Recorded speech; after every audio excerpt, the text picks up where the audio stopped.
Ang gusto niyang tutukan ay ang pag-angat ng ekonomiya ng bansa. Ang tungkol sa flood control projects, hayaan na po natin sa mga mag-iimbestiga. At kung nakasuhan na po, hayaan na po natin ito sa Korte at sa Sandigan Bayan.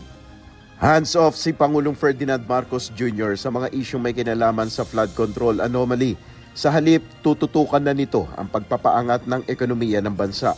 Ito ang naging desisyon ni PBBM matapos mabigo ang gobyerno na maabot ang tinatarget na gross domestic product growth para sa taon 2025 na naitala lamang sa 4.4%. Ayon kay Employers Confederation of the Philippines o ECO President Sergio Ortiz Luis Jr., isa sa malaking problema ngayon ay ang pagbaba ng kumpiyansa ng mga mamumuhunan lalo na't nahaharap sa impeachment complaints ang dalawang pinakamataas na opisyal ng pamahalaan.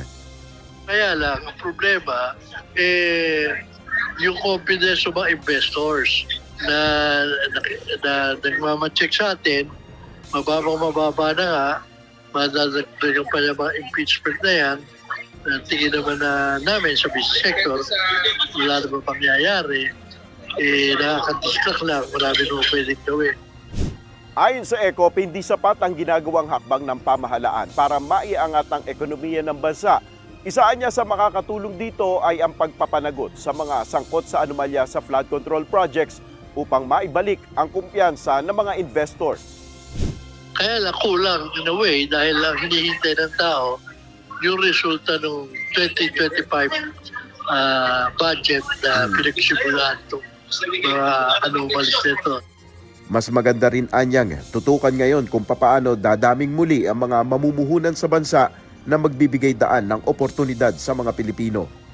Hindi lang naman yung infrastructure problem, but among others, nabawasan yung mga plus yung investors na nawala. Dati marami pumapasok ngayon, halos wala. Nel Maribuhok, UNTV News and Rescue, Diyos ang aming sandigan, serbisyo publiko ang aming pinahalagahan.